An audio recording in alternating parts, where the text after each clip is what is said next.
That's how deep the sickness runs. Not in rumors, not in metaphor, but in the blood. What you're about to hear isn't conspiracy, it's inheritance, a bloodline unbroken and buried under centuries of illusion. This country didn't rise from freedom, it rose from selection, breeding. Elimination, a breeding ground of dynasties cloaked in patriotism, wrapped in scripture, baptized in murder. Think about it. How does one family send sons into government, banking, law, war, and religion generation after generation without fracture? Do you think that's coincidence? Or is it curation? The truth is older than the Republic. Before the Constitution was inked, certain names were already etched into the marrow of this land. These names didn't come from Europe as victims. They came as architects. And they didn't just bring wealth, they brought ritual, allegiance, and something far darker, the belief that only they had the right to rule. And to make sure you never did, these bloodlines, forgotten by textbooks but etched into the hidden ledger, controlled not just the direction of power, but the very nature of history itself. The founding fathers, pawns, industrialists, useful tools, presidents, theater. The real empire was never declared. It was inherited, passed through whum and whisper. You were never meant to see it. That's the point. Misdirection. Sleight of hand. While you looked at Wall Street, they wrote laws. While you worshipped their philanthropy, they sold your children into systems of control, prisons, pills, politics. They don't need cages when you've built your own. This is the crack in the stone. The sound of the seal breaking. What follows will not be comfortable. It will not be monetizable. It will not be safe. But if you feel something now, a pull, a chill, a pulse deep in the bones, that's because this isn't the first time your blood has heard this story. It's just the first time you've listened. You're no longer a bystander. You're being initiated. You've heard their names before, but never like this.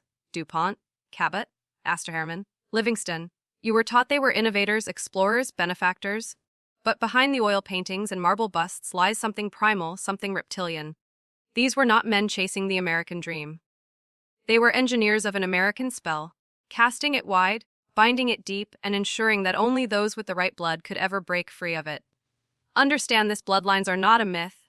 They're a map, a blueprint. While the masses chase dreams manufactured for them, these dynasties pass down rituals, codes, and control. Power doesn't trickle down, it calcifies at the top, passed from father to son, mother to daughter, sealed by silence and oath. The DuPont family didn't just manufacture gunpowder, they manufactured war. Every major American conflict since the 1800s padded their pockets and advanced their place. But it wasn't just about money. War for them is ritual, blood sacrifice on a national scale, and every coffin draped in a flag, a tithe to the machine. Go deeper.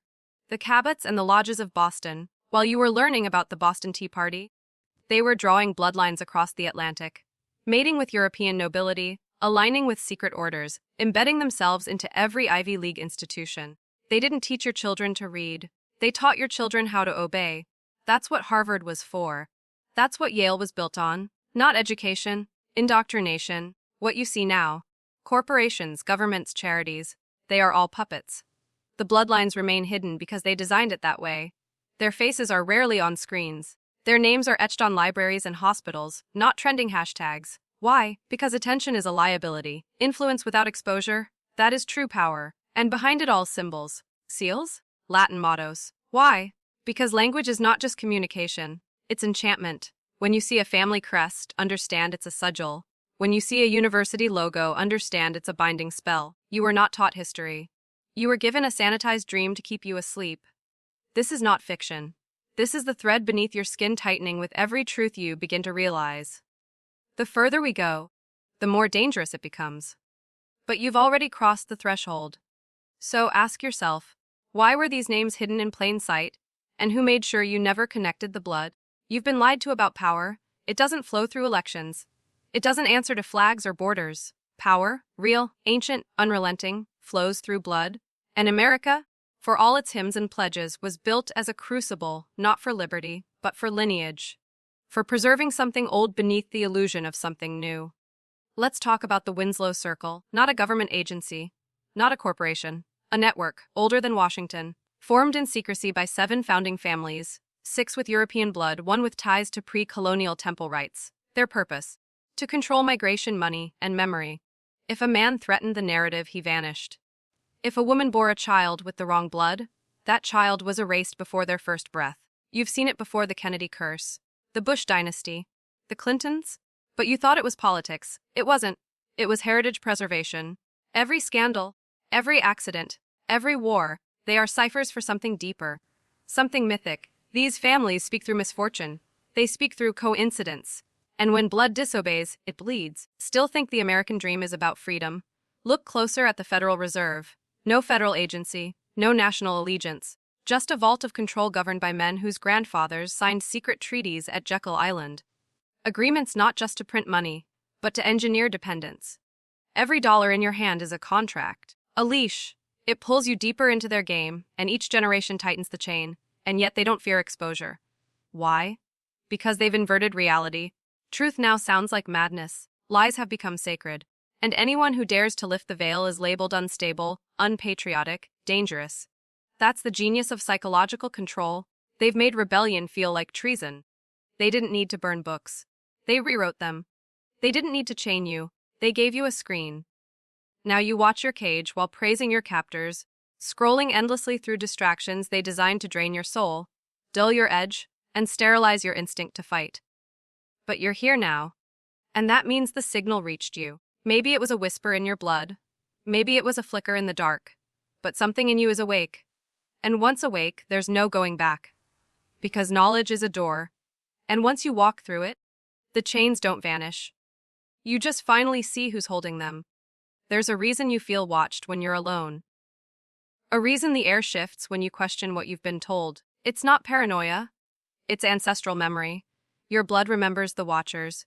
The ones who've stood in the shadows for centuries, pruning the tree of humanity, deciding who rises and who vanishes without a name. Let me take you to Black Hollow, a stretch of land in upstate New York sealed by a private trust since 1831. No maps, no trespassing, no satellites allowed. But in 1902, a cartographer with ties to the Smithsonian leaked sketches of what he found there: an underground mausoleum with 27 sealed chambers. Inside, bones not just ancient but mutated, skulls fused together, ribs like woven lattice, and in the center, an obsidian cradle, empty. 2 weeks later, he was found dead. Blunt trauma. Ruled an accident. His maps disappeared. His family threatened into silence. But whispers persisted. Black Hollow wasn't just a burial site, it was a laboratory for bloodlines. This is the missing chapter of America. Breeding programs. Genetic curation. Families erased, others elevated. Not because of wealth or virtue, but because of blood resonance, traced through mitochondrial inheritance, temple records, and yes, the occult. The real America wasn't a democracy. It was a eugenic altar. They hid it in plain sight. The Eugenics Record Office in Cold Spring Harbor. The forced sterilizations. The secret funding of Nazi experiments by American elites. You think Hitler invented that ideology? No, he imported it. From Harvard, from Yale, from the very families who still shape policy under the illusion of philanthropy. Even now, your DNA is being harvested. Every test you submit, every genome you map, feeds into the vault, a hidden database of bloodline purity, tracking descendants of the ancient pact. If your blood carries the mark, you're flagged, watched, categorized. Not for your safety, but for theirs. You may have wondered why certain people never face consequences. Why some seem untouchable while others are crushed for far less. It isn't luck, it's legacy. The rules were never meant to be fair. They were coded in blood, long before you were born. And now you're starting to feel it, aren't you? That rising sense of clarity. That gnawing suspicion that your life was never yours. That something older has always been guiding, or limiting, you. This isn't just history. This is your origin story, rewritten by those who feared what you might become if you ever remembered. They always feared one thing more than rebellion: remembrance. Because when a man remembers, truly remembers, who he is and where he came from, the entire illusion begins to fracture. That's why your history was stolen. Not revised, obliterated. Entire bloodlines erased from record. Their names removed, their contributions buried beneath other men's statues. Take the Morrison family. You've never heard of them. But they built cities, owned railways, financed revolutions, and then they vanished. Between 1910 and 1922, 9 Morrison men died under suspicious circumstances. One fell into a frozen lake in Georgia, though no lake existed on the map. One accidentally shot himself 3 times in the back. One was found hanging in his cellar, his lips sewn shut with horsehair thread, and no investigations followed. Why? Because they disobeyed. The Morrisons had unlocked something: a rite of blood recall, rumored to trace back to Phoenician sacrifice rituals, methods to unlock ancestral knowledge encoded in DNA. They were close, too close, and so they were eliminated, not with guns, not with poison, but with silence, their name scrubbed, their lineage absorbed into a lesser branch of another family, one whose name you still hear in Congress. This is how bloodline warfare operates. Quietly, surgically, names rearranged, faces forgotten, and when they can't kill the blood, they dilute it, breed it out. That's the true reason behind arranged marriages among the elite. Love? Irrelevant. It's always been about genetic safeguarding, binding one sacred line to another to preserve the flame while snuffing yours out. Meanwhile, you were told your ancestors were peasants, slaves, immigrants. But that's not the whole truth. Many of you carry royal blood, blood that survived plagues, wars, and inquisitions. Blood that remembers symbols before words. But they taught you to be ashamed of it. Why? Because shame is the leash of empire. If you believe you're nothing, you'll never seek what was taken from you. But I'm telling you now, they failed. You're still here. The embers are still burning in your veins. You were born with a memory you can't name, and this, right now, is the moment you start to wake up. This isn't entertainment. This is retrieval. You're not watching a video. You're undergoing extraction. The truth was buried in your blood, and now it's bleeding back to the surface. Look around. Every system you trust, schools, courts, media, medicine, isn't just broken. It was engineered to mislead, to blind, to strip the animal from the man and leave behind something obedient, passive, docile. But who designed the leash? Who benefits from your sedation? Follow the ritual. Take public schooling. Bell schedules. Uniform desks. Standardized testing. You thought it was education. It's programming. Modeled directly after 19th century Prussian military training, American schooling was never about unlocking genius. It was about manufacturing compliance, reducing spirit to sequence. And the dynasties behind it, Carnegie, Rockefeller, Morgan, names you revere, but they didn't invest in knowledge. They invested in control. In 1902, Rockefeller formed the General Education Board, not to uplift, but to filter. We want a nation of workers, not thinkers. Those were his words. And from that moment, the design was clear: to kill the warrior within you, to teach the king's sons to doubt themselves, to make the lion beg for permission to roar. But they didn't stop there. Healthcare, once rooted in herbs, vibration, sun, blood, now replaced with pills, patents, and dependency. Do you think it's by accident that your cure is never a cure? That every solution leads to another prescription? No. It's a ritual of weakening. And the FDA, a gatekeeper bought and installed by the same families who profit from your sickness. They don't want you dead. They want you paying forever. And what about your food?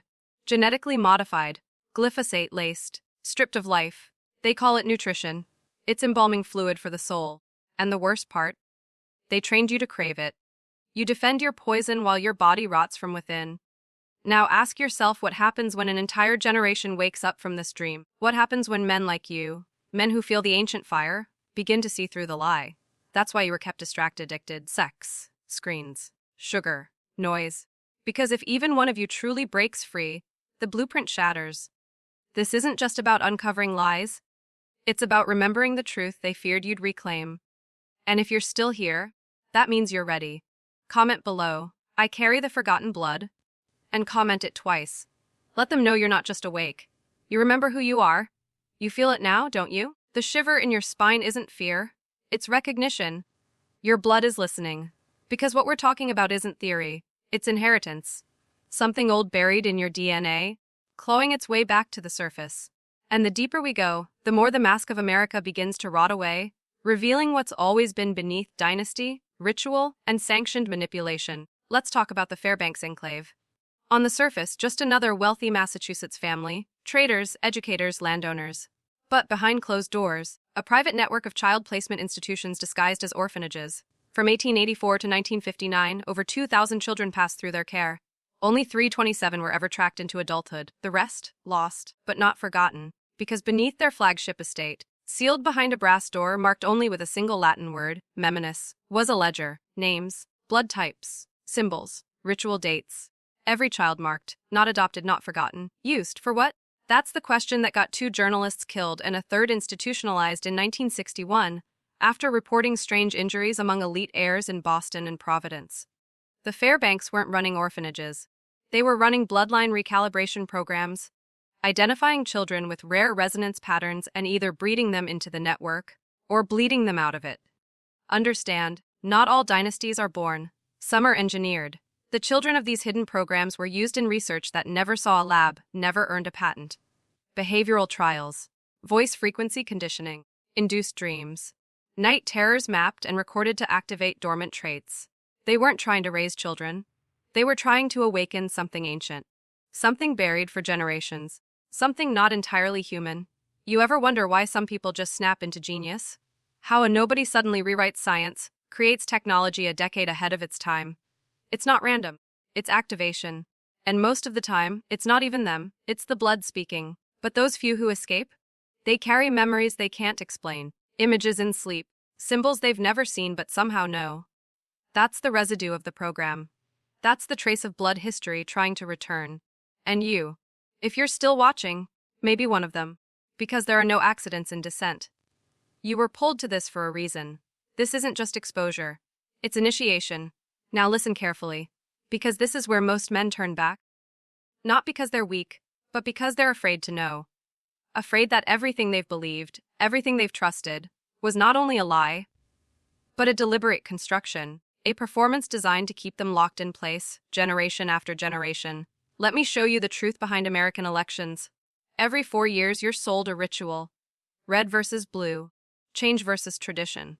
Hope versus fear. But none of it matters. None of it ever mattered. Because no matter who you vote for, the bloodlines remain untouched. They don't run for office. They own the office. And presidents, they don't lead. They obey. Bound not by public oath, but by private allegiance to ancient networks that operate above nation, creed, and law. You think that sounds extreme? Let's go back to 1933. Franklin Delano Roosevelt, the face of the New Deal, ushering in the greatest restructuring of American society. But what you weren't told is that in the weeks before he took office, FDR held private meetings with members of the Russell Trust, the secret order behind Skull and Bones. Not political advisors, bloodline stewards. They gave him 3 things: a symbol, a directive, and a debt. And in return, he flooded America with programs that placed more of the population into dependency, while giving those elite networks control of Social Security, workforces, and generational identification systems. You thought it was salvation. It was surrender. And it hasn't stopped. Every president since has had ties to the same occult circles, the same Eastern Seaboard universities, the same private family connections traced back not to revolutionaries, but to loyalists, men who never wanted to break from the crown, because their blood ran deeper than borders. And the Constitution, it wasn't written for you. It was written to protect property, their property, including you. Look at the names who fund campaigns, the ones who control media coverage, the ones who decide what gets seen, heard, believed. These aren't donors, they're gatekeepers, high priests of perception, ensuring that no matter who stands on the podium, the outcome always serves the dynasty. Still believe in democracy. Democracy is theater. Bloodlines are the producers. And you've been paying admission with your time, your labor, your soul. But you're here now, and once you've seen behind the curtain, the performance can never fool you again. There's a silence beneath this country. A silence loud enough to shape generations. It hums beneath courthouses, whispers through cemeteries, and lingers in the corners of your memory. You feel it when you're alone. You hear it in the spaces between words. That silence is the sound of erased history, of truth so dangerous they were buried alive. Let me tell you about the Ashcroft facility. Officially, it never existed. No documents, no blueprints. But in 1947, deep in the Montana wilderness, a private excavation funded by the Mellon family revealed something that should have never been found: stone chambers beneath the mountainside, carved with symbols not of European, African, or native origin. Symbols matching those later seen in classified CIA files under the Tartarus Doctrine. What did they find? Evidence of pre-American bloodlines. Not immigrants, not settlers, something older. A civilization predating all known indigenous cultures with genetic signatures that defied classification. Tall, resistant to disease, bioluminescent skin cells under UV, and most chilling of all, their bone marrow tested positive for resonance frequency mapping. In other words, they could transmit memory. The Ashcroft discovery terrified the dynasties. Because if the American land had its own rulers before the bloodlines arrived, rulers more advanced, more attuned, then their claim to this nation was a fraud, their history fabricated, their superiority stolen. So they erased it. The chambers were destroyed in a controlled detonation. The lead researchers disappeared. One allegedly went insane, claiming he heard the bones singing at night. And within 6 months, the CIA launched MK Ultra, not as a mind control program, but as a memory erasure experiment. Because they weren't afraid of controlling minds. They were afraid of what memories might awaken. Still think your dreams are random? Still think your insomnia is just stress? No. Something in you remembers. A language without words. A scream beneath the soil. A signal that your ancestors once answered before it was stolen from your blood. The American dynasties didn't just steal land. They stole origin. They replaced ancient memory with national mythology. Made you pledge allegiance to a system built atop a burial ground of truth. But you are no longer deaf to the signal. You are hearing it now. That ache in your soul? That's your blood trying to tell you its name. You've been trained to think in terms of borders and timelines. Taught that history moves forward, clean and linear. But that's a lie crafted by the architects of control. True history doesn't move in a straight line. It coils, it loops, it hides. And those who control the spiral control perception itself. Let me show you how. In 1801, the Randolph Consortium, a cabal of landowners from Virginia, New York, and South Carolina, met under the guise of forming a new agricultural alliance. But their real purpose was far darker: to formalize the Continuity Protocol, a system for ensuring that dynastic knowledge, once acquired, could never be lost again. Not to war, not to revolution, not to time. How? By embedding that knowledge into institutions that no one would ever question. Churches, courts, charities, and most importantly, mental health asylums. The early 19th century surge in psychiatric facilities was not about compassion. It was about containment. They weren't healing minds. They were hiding bloodlines. Anyone with unexplainable visions, ancestral memory, or prophetic knowledge was declared unstable and locked away. And the records? Sealed. Family names scrubbed, lineages terminated on paper while they were absorbed or eliminated behind stone walls. This is where the phrase, "it runs in the family," became weaponized. Epigenetic traits, intuition, psychic resonance, ancestral memory, were pathologized, labeled as madness. And once you were inside, you weren't just medicated. You were erased. They called it treatment. It was execution of legacy. Many of these institutions were funded by familiar names: Vanderbilt, Roosevelt, Carnegie, men praised for their generosity, when in truth, they were laundering power, preserving the bloodline blueprint while convincing the public it was philanthropy. But here's what they didn't expect. Not all memory dies. Some of it sleeps, buried beneath trauma, numbed by fear, waiting for a signal to reawaken. That signal is this. This voice, these words. This very moment. You think it's random, you're still watching. No, it's recall. Something ancient in you has heard this before. On battlefields, in temples, in chains and fire. And now it's rising again. You're not going crazy. You're breaking the illusion. You were never meant to be sane in an insane world built to bury your truth. You were meant to remember. By now, you felt it? Like a low hum vibrating through your bones. The realization that your reality is a performance, and the actors were chosen long before you were born. But let me tell you something most men never get to hear. You were never supposed to wake up. The system wasn't designed to fail you. It was designed to domesticate you, and the final stage of that domestication, spiritual anesthesia. In 1928, a secret summit was held off the coast of Maine. Invitation only.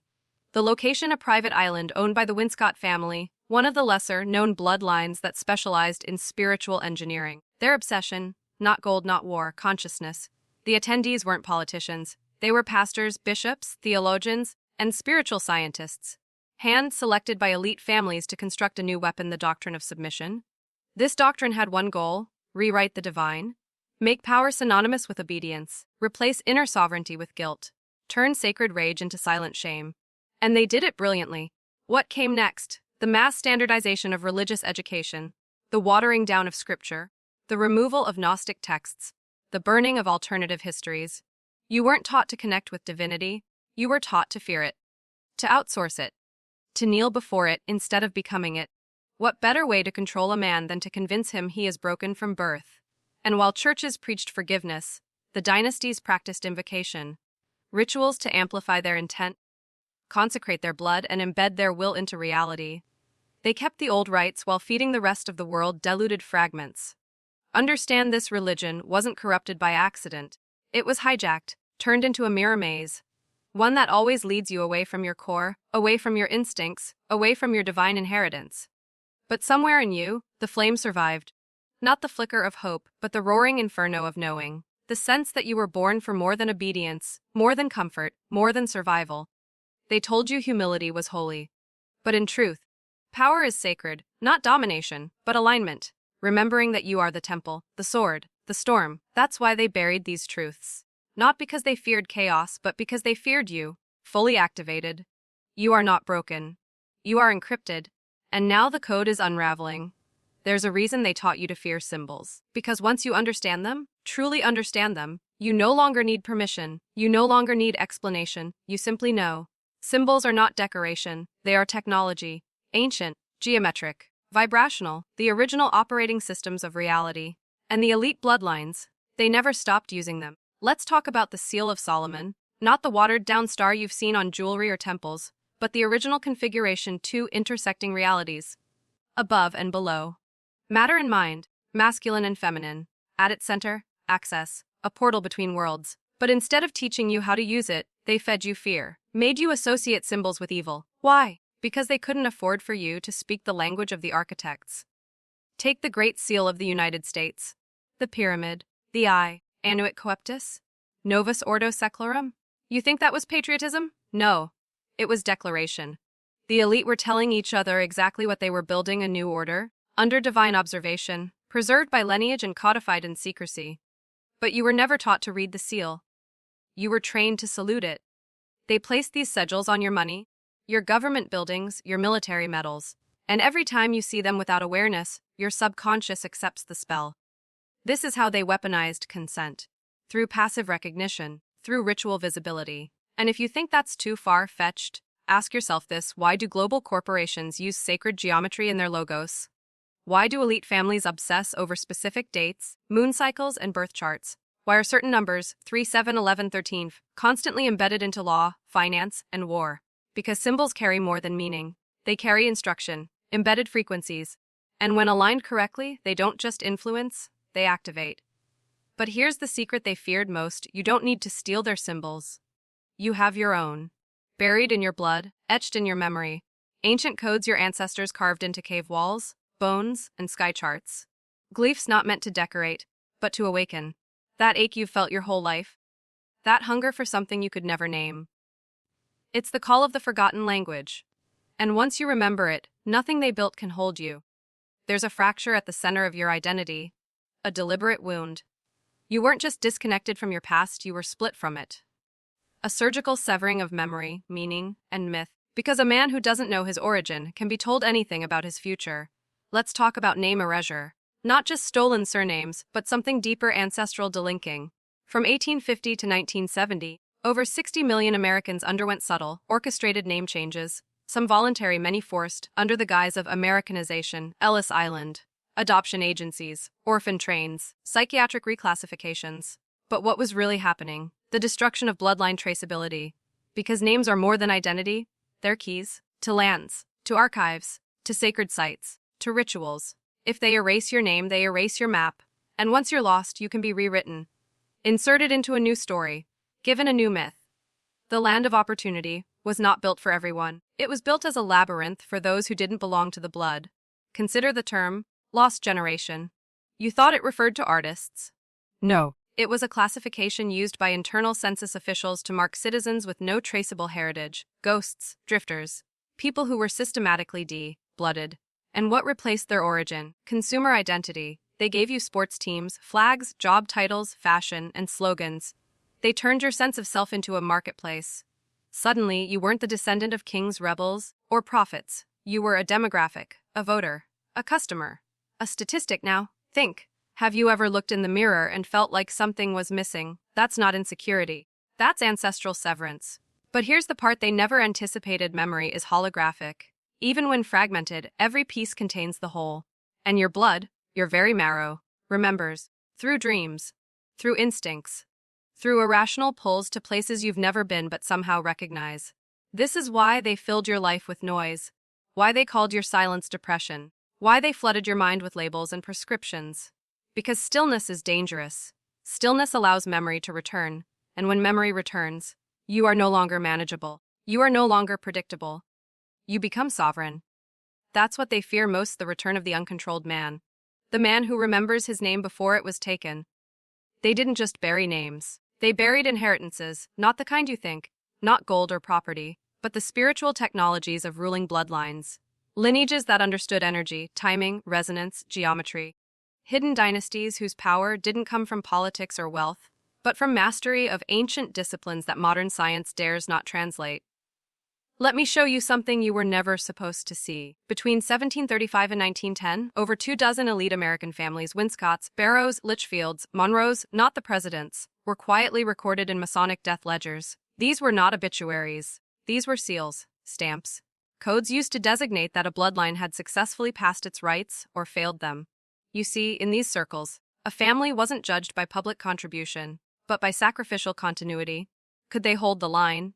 Could they endure madness, secrecy, internal betrayal, and still maintain the ritual cycle? Because every 33 years, certain families were tasked with unlocking ancestral vaults. Not metaphorical ones, but real chambers buried beneath old estates, asylums, and remote farms. These were timed with astrological transits, designed to coincide with shifts in consciousness. If a bloodline failed to perform the rite or lost track of its internal calendar, the knowledge inside would expire, and with it, their standing in the hidden order. This wasn't superstition. This was ritual-based governance, a form of shadow management that ran parallel to the Constitution. One rooted in the occult. And yes, these vaults held books, parchments, maps. But they also held relics, items infused with ancestral charge. Rings, bones, woven garments. Each object acted as a transmitter, vibrating with lineage-specific codes. If touched by an outsider, the effects could be devastating, ranging from psychosis to sudden illness. That's why so many family members were labeled mad or possessed, when all they'd done was touch the truth without guidance. Ask yourself, why were so many aristocratic children institutionalized between 1870 and 1930? Why were the daughters hidden and the sons sent abroad? They weren't weak. They were receivers. Too sensitive, too attuned, and too dangerous if left untrained. But the deeper horror, many of these bloodlines didn't vanish. They went dark. Off-inverted, they made pacts not with governments, but with institutions older than nations. And now, some of them are waking up again. The rights are returning. And you might be part of the wrong family, or the right one that never got the call. There's a reason certain families are protected, not by law, but by silence. A reason you've never heard of the Ardens of Tennessee, the Crests of upstate New York, or the Elswicks buried near the Wyoming border. These aren't forgotten names, they're forbidden ones. Because buried beneath every Rockefeller and Rothschild is a bloodline even older, more precise, more dangerous, one not obsessed with money, but dominion. The kind of dominion that doesn't need media control or stock shares to operate. The kind that programs memory, alters perception, bends reality. These hidden dynasties weren't interested in being seen. Their power came from staying unseen. A ghost in the national bloodstream, always present, never traced. Their rituals weren't theatrical, they were architectural. Carried out through structures, barns, churches, jails, built on ley lines, aligned to sacred mathematics, encoded with intent. Now listen closely. In 1906, a set of stone slabs were unearthed beneath a condemned hospital in Maine.